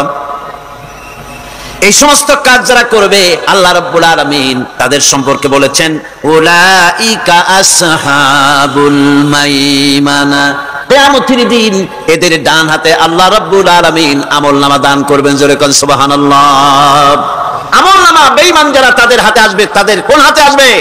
বাম হাতে। আর আমলনামা ডান হাতে আসবে কাদের?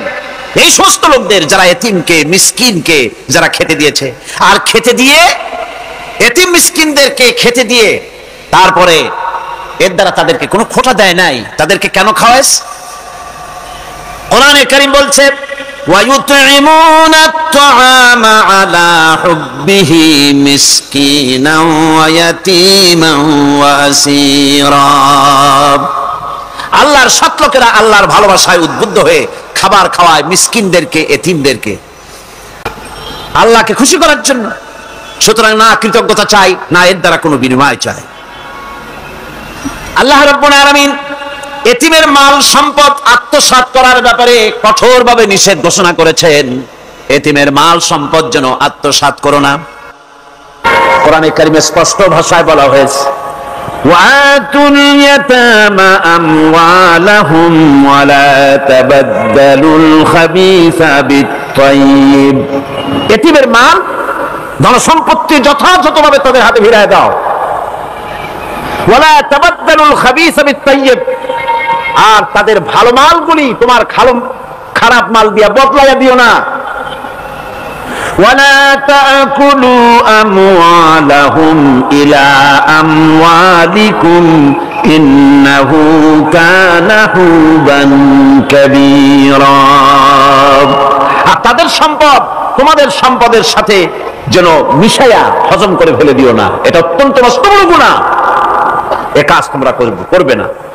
এতিমের ধন সম্পত্তি সাধারণত মামা এবং চাচাদের হাতে থাকে, ঠিক কিনা? কথা বোঝেন কিনা? এতিমের সম্পদ থাকে তাদের কাছে, মামা আর চাচাদের কাছেই বেশিরভাগ থাকে। এতিম তো ছোট্ট মানুষ, বড় হতে সময় লাগে। এই ফাঁকে তার ভালো মালগুলি নিয়ে তার বদলে নিজের পচা মাল রেখে দেয়, অথবা তার ভালো সম্পত্তিটা নিজের সম্পত্তির সাথে মিলাইয়া একাকার করে ফেলে দেয়। আল্লাহ রাব্বুল আলামিন কঠোরভাবে নিষেধ করেছেন, খবরদার এই কাজটি করবে না। যারা এমন কাজ করে, এতিমের মাল যারা নষ্ট করে, এতিমের মাল যারা খায়, তাদের সম্পর্কে আল্লাহ পাক বলছেন, ইন্নাল্লাযীনা ইয়াকুলুনা আমওয়ালাল ইয়াতামা যুলমান ইন্নামা ইয়াকুলুনা ফি বুতুনিহিম নারা ওয়া সায়াসলাউনা সাঈরা। অন্যায়ভাবে এতিমের মাল যারা ভক্ষণ করে, তারা তো এতিমের মাল খায় না, বরং পেটের মধ্যে তারা আগুন ঢুকায়। পেটের মধ্যে কি ঢুকায়? আর অচিরেই এদেরকে জাহান্নামে নিক্ষেপ করা হবে। কোথায় নিক্ষেপ করা হবে? জাহান্নামে। যারা এতিমের মালকে ভক্ষণ করে, এতিমের মাল নষ্ট করে, এতিমের হক নষ্ট করে, তাদের জায়গা জাহান্নাম। আর এতিমের মাল যারা খায়, তারা যেন আগুন খায়। কি খায়? এতিমের ধন সম্পদ হজমকারীদের ব্যাপারে তাদের যে বিরাট হীনমন্যতা কাজ করে, এজন্য আল্লাহ পাক বলতেছেন, কাল্লা বাল্লা তুকরিমুনাল ইয়াতীম। না, কখনোই নয়। আসল ব্যাপার হচ্ছে তোমরা হীনমন্যতার কারণে এতিমকে সম্মান দাও না, এতিমকে মর্যাদা দাও না। ওয়ালা তাহাব্বুনা আলা তাআমিল মিসকিন। আর মিসকিনদেরকে তোমরা পরস্পরকে খেতে দেওয়ার জন্য তোমরা উৎসাহিত করো না। নিজেরাও খাও না, অন্যদেরকেও সে পথে উৎসাহিত করো না। এই যে কাজগুলি তোমরা করো, এটা মস্ত বড় অপরাধ। আল্লাহ রাব্বুল আলামিন এতিমের মাল সম্পর্কে আরো বলছেন, ওয়ালা তাকরাবু মালাল ইয়াতীমি ইল্লা বিল্লাতী হিয়া আহসান হাত্তা ইয়াবলুগা আশুদ্দাহু। আল্লাহ পাক বলছেন, এতিমের মালের নিকটবর্তীও হবে না যতক্ষণ পর্যন্ত তারা যৌবন প্রাপ্ত না হয়, বুদ্ধি শুদ্ধি না আসে, ততক্ষণ পর্যন্ত এতিমের মালের কাছে যাবে না। হ্যাঁ, যাবে মালটাকে রক্ষণ করার জন্য, রক্ষণাবেক্ষণ করার জন্য, মালগুলি খাওয়ার জন্য না। এতিমদের ব্যাপারে আল্লাহ পাক এভাবে সতর্ক করেছেন। মানুষ যখন, বাচ্চাগুলি যখন এতিম হয়ে যায়, বাচ্চা বেঁচে থাকতে, বাচ্চার বাপ মা বেঁচে থাকতে বাচ্চারে কোলে নেয়। দেখবেন বড় লোকের ছেলে দেখতে ভালো দেখা যাচ্ছে না, নাকে ময়লা তাতে ময়লা, তারপরেও বড় লোক, সেই জন্য বাচ্চাটারে কোলে নেয়। ইচ্ছা করে না, তারপরে তারে খুশি করার জন্য কোলে নেয়। করেনি কি করে না? কিরকম? এরকম করে। বাপ মা বেঁচে আছে, তখন চাচাতে মামুতে ভাগ্নাকে ভাতিজাকে আদর করে কোলে নেয়, ঘাড়ে নেয়, চুমা খায়। আর যখন বাপ মা মরে গেল, বাপ যখন মারা গেল, এই ছোট্ট বাচ্চাটি চাচার দিকে ফেলফেল করে তাকায়, মায়ের দিকে তার মামার দিকে ফেলফেল করে তাকায়, একটি বারের জন্য কোলে নিয়ে তখন আর আদর করে না। মনের মধ্যে তখন দুর্বিসন্ধি থাকে, এই বাচ্চা মরুক অথবা তার সম্পদ যা আছে সম্পদগুলিকে লুটপাট করে নেয়।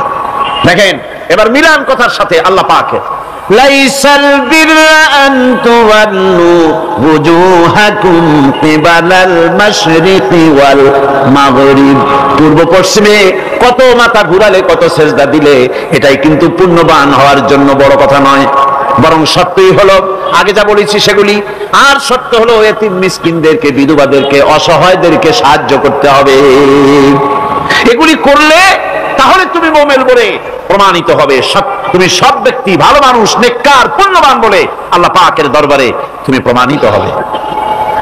এরপরে আল্লাহ পাক বলছেন, ওয়াকামাস সালাতা ওয়া আতাজ যাকাত।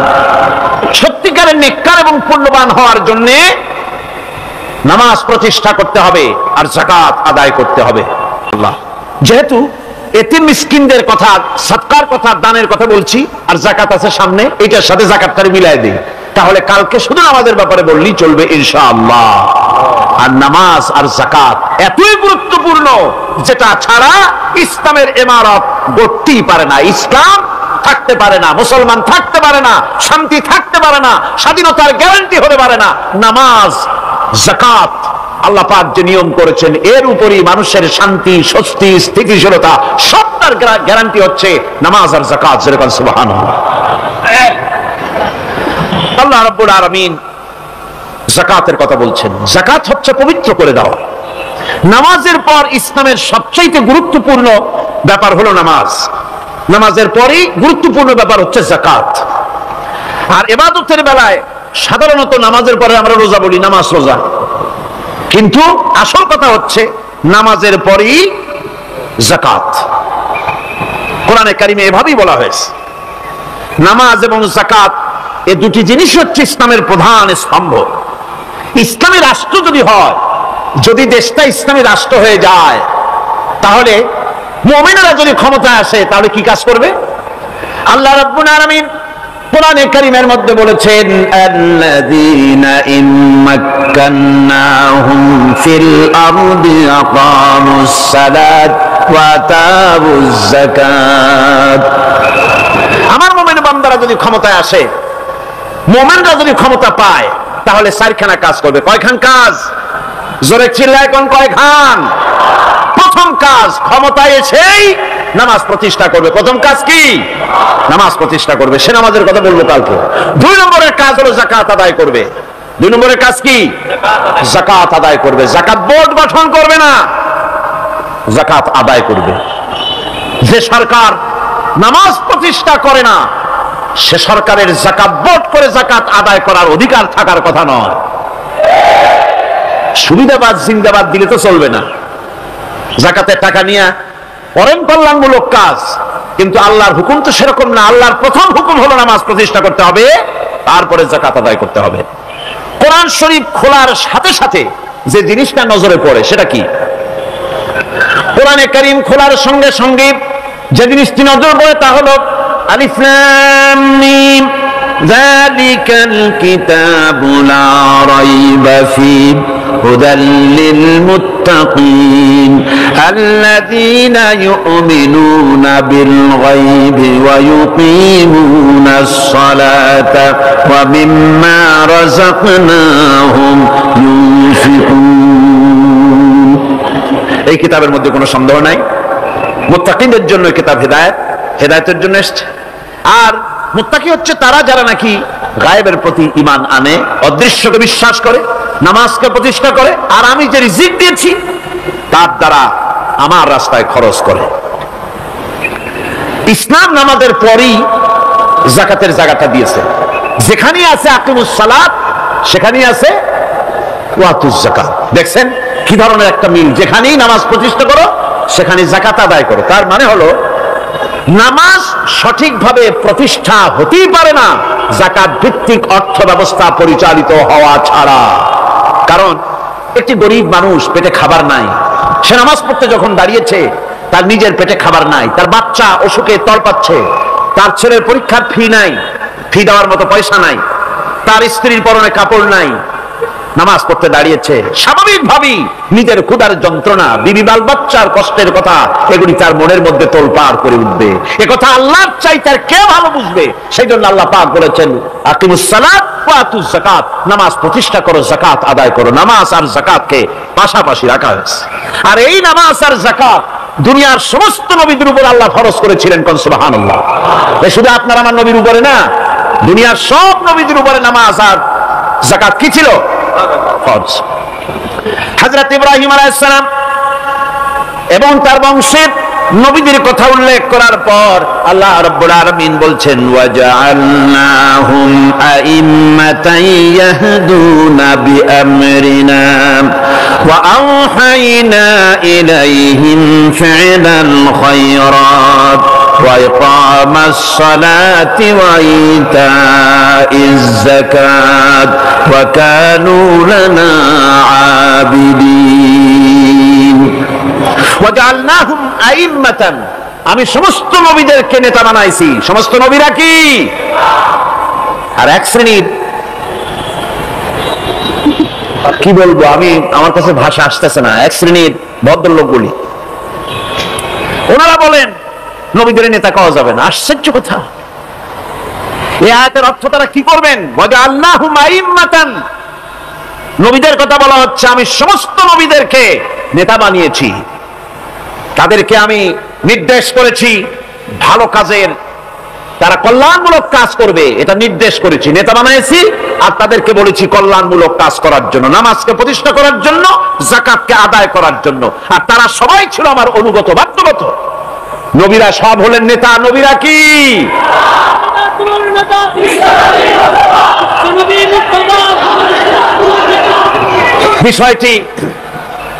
বিষয়টি ওনারা বুঝতে চান না, বিষয়টি ওনারা বুঝতে চান না, তাই নবীকে ওনারা নেতা বলতে চান না। বাংলায় আপত্তি করেন, সাইয়েদেনা বলতে আপত্তি করেন না। সাইয়েদেনা মানেই তো আমাদের নেতা। দরুদ শরীফ পড়লেই তো আল্লাহুম্মা সাল্লি আলা সাইয়েদেনা বলি, মানি হলো আমাদের নেতা। ইংরেজিতে বললে অসুবিধা নাই, উর্দুতে বললে অসুবিধা নাই, আরবিতে বললে অসুবিধা নাই, বাংলায় নেতা বললেই অসুবিধা। কেন হইলো? তারা জানি স্লোগান দেয় অমুক আমার নেতা, তোমার নেতা অমুক তমুক, সেই জন্য রাসূলুল্লাহ সাল্লাল্লাহু আলাইহি ওয়াসাল্লাম নেতা পাওয়া যাবে না। একটা কথা হইলো। রাসূল করিম সাল্লাল্লাহু আলাইহি ওয়াসাল্লাম নবীরাই যদি নেতা না হন, তাহলে নবীরা কি অনুসারী? নাউযুবিল্লাহি মিন যালিক। রাসূলকে বলা হয় ইমামুল মুরসালিন। আমাদের হুজুরকে কি বলা হয়? আমাদের রাসূলকে কি বলা হয়? ইমামুল মুরসালিন। মানে কি? সমস্ত নবীদের নিয়ে উনি নামাজের, সমস্ত নবীরা একটা মসজিদে নামাজ পড়তেন, উনি সেখানে ইমামতি করতেন নাকি? না, সমস্ত নবীদের তিনি ইমাম, নেতা। সুবহানাল্লাহ। সুতরাং এটা এক ধরনের মূর্খতা। আল্লাহ পাক বলছেন, আমি সমস্ত নবীদেরকে নেতা হিসাবে পৃথিবীতে প্রেরণ করেছি, তারা হচ্ছেন নেতা। তাদেরকে আমি হেদায়েত দিয়েছি, আমি হুকুম করেছি ওহীর মাধ্যমে জনকল্যাণমূলক কাজ তোমরা করো, নামাজ প্রতিষ্ঠা করো, কল্যাণমূলক কাজ করো, ফেলাল খায়রাত, কল্যাণমূলক কাজ করো, আর নামাজ প্রতিষ্ঠা করো, যাকাত আদায় করো। আর তারা সবাই ছিল আমার বাধ্যগত। ইসমাঈল আলাইহিস সালাম সম্পর্কে বলা হয়েছে, ওয়া কানা ইয়া'মুরু আহলাহু বিস-সালাতি ওয়াজ-যাকাতি ওয়া কানা 'ইনদা রাব্বিহি মারদিয়া। সে তার স্বজনদেরকে নামাজের হুকুম করত, নামাজের এবং যাকাতের নির্দেশ দিতেন হযরত ইসমাঈল আলাইহিস সালাম। আর তিনি ছিলেন বিশেষ মর্যাদার অধিকারী। মূসা আলাইহিস সালাম এবং তার কওমকে আল্লাহ পাক এই অর্ডার দিয়েছিলেন। মূসা আলাইহিস সালাম বলেছিলেন, আয় আল্লাহ, আমার কওমকে যেন তুমি গজব দিও না, তাদেরকে তুমি শাস্তি দিও না। আল্লাহ পাক হযরত মূসা আলাইহিস সালামের এই প্রার্থনার জবাবে আল্লাহ পাক বললেন, আযাবি উসিবু বিহি মান আশাউ ওয়া রাহমাতি ওয়াসিআত কুল্লা শাই। আমি যাকে চাইবো আমার আযাবে নিক্ষেপ করব, তবে সকল জিনিসের উপর আমার রহমত পরিবেষ্টিত আছে। তবে হ্যাঁ, ফাসাআকতুবুহা লিল্লাযীনা ইয়াত্তাকুনা ওয়া ইউতুনাজ যাকাতা ওয়াল্লাযীনা হুম বিআয়াতিনা ইউমিনুন। আমি এই রহমত কেবলমাত্র তাদের জন্য লিখে রাখবো যারা নাকি নামাজ প্রতিষ্ঠা করবে আর যারা যাকাত আদায় করবে, আমি তাদেরকে আমার গজব থেকে বাঁচায়া দেব। যাকাত যারা আদায় করবে আমি তাদেরকে আমার শাস্তি থেকে, গজব থেকে রক্ষা করব। রাসূল করিম সাল্লাল্লাহু আলাইহি ওয়াসাল্লামের পূর্বে শেষ নবী হচ্ছেন হযরত ঈসা আলাইহিস সালাম। তাকে আল্লাহ পাক এই অর্ডারই করেছেন।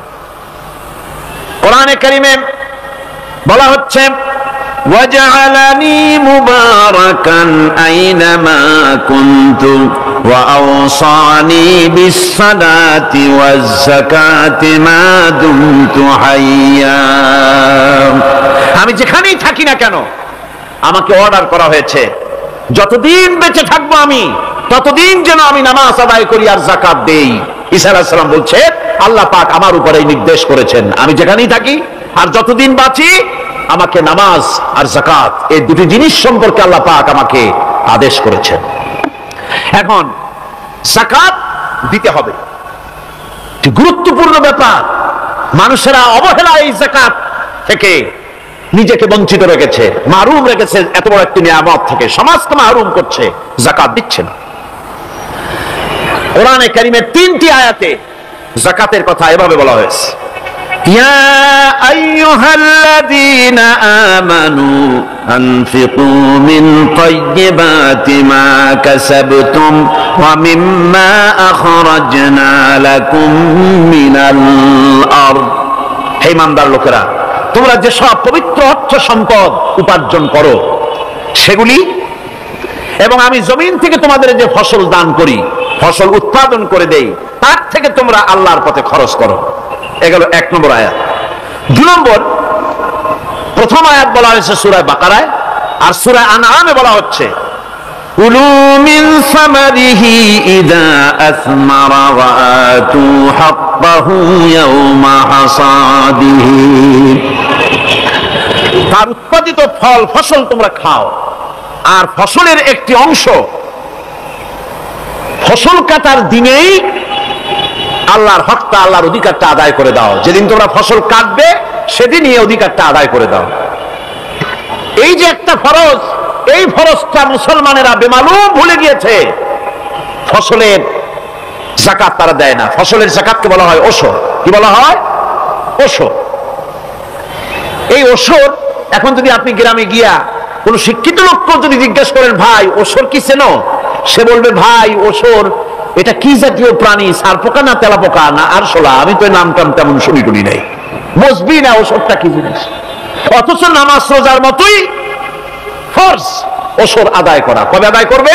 যেদিন আপনি ফসল কাটবেন সেই দিনই ওশর আদায় করে দিবেন। পরিমাণটা কি হবে? পরিমাণ হবে আকাশের বৃষ্টির পানি দিয়ে,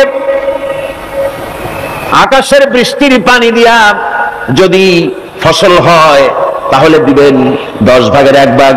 10 মণ যদি ধান হয়, গম হয়, ডাল হয়, 1 মণ আল্লাহর অধিকার আদায় করে দিবেন। অধিকারটা কার? আল্লাহ কি করবে দিয়া?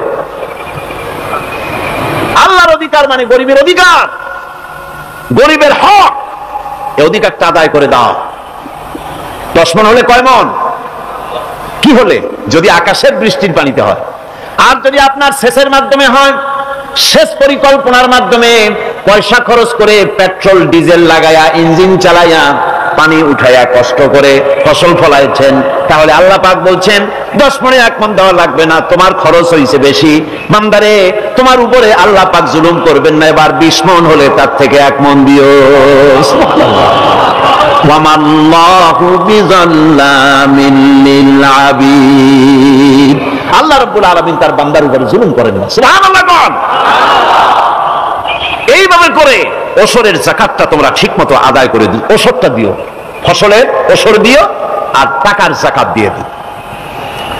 যারা এটা দিবে না তাদের সম্পর্কে আল্লাহ পাক সূরা তাওবার ভিতরে বলেছেন, ওয়াল্লাযীনা ইয়াকনিজুনা আয-যাহাবা ওয়াল ফিদ্দাতা ওয়া লা ইউনফিকুনাহা ফী সাবিলিল্লাহি ফাবাশশিরহুম বিআযাবিন আলীম। যারা নাকি স্বর্ণ এবং রৌপ্যকে সঞ্চয় করে, জমা করে, ওয়ালা ইউনফিকুনাহা ফী সাবিলিল্লাহ, আর আল্লাহর রাস্তায় তা খরচ করে না, ফাবাশশিরহুম বিআযাবিন আলীম, তাদেরকে কঠিন পীড়াদায়ক শাস্তির সুসংবাদ দাও। পীড়াদায়ক শাস্তির কি দাও? শাস্তির কি সুসংবাদ হয় নাকি? কত উচিত ছিল শাস্তির দুঃসংবাদ শোনাও না, আল্লাহ বলছেন সুসংবাদ শোনাও। এটার দৃষ্টান্তটা আমার ভাষায় আমি মানুষকে এভাবে বুঝাই। ছেলে খুব দুষ্ট, দুষ্টামির ঠেলায় অস্থির, তার মা মোটেই সামলাতে পারছে না। তখন মা বলে, বেটা আমার কথা তো শুনলি না, তোর বাবা আসুক, তারপরে আমি তারে নালিশ করব। এমন পিট্টি দেবে, মজা টের পাবি তখন। পিট্টি দিলে কি মজা লাগে নাকি? তার মানে শাস্তির তীব্রতা বুঝাবার জন্য বলা হচ্ছে, মজাটা টের পাবা। আল্লাহ রাব্বুল আলামিন বলছেন, কঠিন পীড়াদায়ক শাস্তির সুসংবাদ ওদের দাও, সোনা রূপা যারা জমা করে রাখে, যাকাত দেয় না, আল্লাহর রাস্তায় খরচ করে না। সোনা এখন পুরুষেরাও ব্যবহার করা আরম্ভ করছে। অবশ্য চিটাগং এ এমন কাম শুরু হয় নাই। ছাত্র, শিক্ষক, অফিসার গলায় একটা সোনার চেন, শীতের দিনেও সামনের বোতাম খুলে রাখে যাতে চেনটা সকলে দেখে। মিয়া সাহেব, এটা সোনার চেন না, জাহান্নামের আগুনের শিকল পড়েছ। পুরুষের জন্য এক রত্তি সোনাও হারাম। তোমার শরীরের সৌন্দর্য বাড়াবার জন্য স্বর্ণ ব্যবহার করতে পারবে না। স্বর্ণ রৌপ্য জমা করলো আর আল্লাহর রাস্তায় খরচ করলো না। রব্বুল আলামিন বলেন, ইয়াউমা ইউহমা আলাইহা ফি নারি জাহান্নামা ফাতুকওয়া বিহা জিবাহুহুম ওয়া জুনুবুহুম ওয়া যুহুরুহুম। একদিন আসবে এমন যেদিন এই সঞ্চিত ধনরাশি, সোনা দানাগুলি জাহান্নামের আগুন দিয়ে জ্বালানো হবে। আর জাহান্নামের আগুন দিয়ে জ্বালায়া এইগুলি দিয়ে তার পিঠের উপরে আর পাঁজরে সিল মারা হবে জাহান্নামের আগুন দিয়া। বলা হবে, হাদা মা কানাজতুম লিআনফুসিকুম ফাযুকু মা কুনতুম তাকনিজুন। মজা চাখো, স্বাদ গ্রহণ করো। এ হলো তোমার সেই সঞ্চিত সম্পদ, সঞ্চিত ধনরাশি যা তুমি জমা করেছো আর আল্লাহর রাস্তায় খরচ করনি। এখন এর শাস্তি গ্রহণ করো। সুতরাং সঞ্চয় করা, মাল জমা করা এক শ্রেণীর লোক আছে। আল্লাহ পাক বলছেন, আল্লাযী জামা মালান ওয়া আদ্দাদা। মাল জমা করে আর মুছে তেল মাখে। টেলিফোন করে, হ্যালো সোনালী ব্যাংকের ম্যানেজার সাহেব নাকি? বলে, হ্যাঁ, দেখুন তো আমার ব্যালেন্সটা কত। উনি বললেন, বল্টু সাহেব, আপনার ব্যালেন্স হচ্ছে 50,77,372 টাকা 79 পয়সা। তখন মোজ ঘষে, আতর লাগায়, তেল মাখে আর মনে মনে আনন্দ হয়, আরো কিছু জমা করতে পারলেই তো কঠিন কোটায় পৌঁছে যাব। আল্লাযী জামা মালান ওয়া আদ্দাদা। মাল জমা করে আর গুনতে থাকে, আল্লাহর রাস্তায় খরচ করে না। আল্লাহ রাব্বুল আলামিন বলছেন, খুয মিন আমওয়ালিহিম সাদাকাতান তুতাহহিরুহুম ওয়া তুযাক্কিহিম বিহা। তাদের অর্থ সম্পদ থেকে যাকাত উসুল করে তাদেরকে পবিত্র করে দাও। যাকাত আদায় করার মানেই হলো তার সম্পদগুলি পাক হয়ে গেল। কোন আলহামদুলিল্লাহ, সম্পদ পাক হয়ে গেল, পবিত্র হয়ে গেল। আর যেই সম্পদের যাকাত দেওয়া হয় না, আল্লাহর রাস্তায় খরচ করা হয় না, তা সম্পূর্ণরূপে অপবিত্র, নাপাক। কি পরিমাণ সম্পদের নিসাবটা কেমন হবে? নিসাব হবে 52.5 তোলা রৌপ্য যদি আপনার কাছে থাকে, আপনি বাজার দর হিসাবে যাকাত দিবেন। স্বর্ণ 7.5 তোলা পর্যন্ত যদি হয়ে যায়, তাহলে অবশ্যই বাজার দর হিসাবে প্রতি বছর তার যাকাত দিবেন। ছাগল যদি 40টা থাকে, যাকাত দিবেন। গরু যদি 30টা থাকে, তাহলে যাকাত দিবেন। যাকাতের মাসলাটা খুবই কঠিন, যেখানে সেখানে গিয়ে জিজ্ঞেস করে এর জবাব পাওয়া সুকঠিন হয়ে যাবে। এই জন্য মাল পবিত্র করার জন্য, জাহান্নামের কঠিন শাস্তি থেকে বাঁচার জন্য আমি আপনাদেরকে উপদেশ দেব, সাজেশন করব, পরামর্শ দেব একটা বই পড়ার জন্য। বইটা লেখক হচ্ছেন আল্লামা ইউসুফ আল কারজাবী। এই বইটি আপনারা সংগ্রহ করবেন, ইসলামের যাকাত বিধান। বইটি আপনারা সংগ্রহ করবেন মনে করে। বই আপনাদের ঠকাবে না, বই আপনাদেরকে দেউলিয়া করবে না। বই কিনবেন, ভালো হবে, নিজের জ্ঞান সমৃদ্ধ হবে, হক এবং বাতিলের পার্থক্য বুঝতে পারবেন।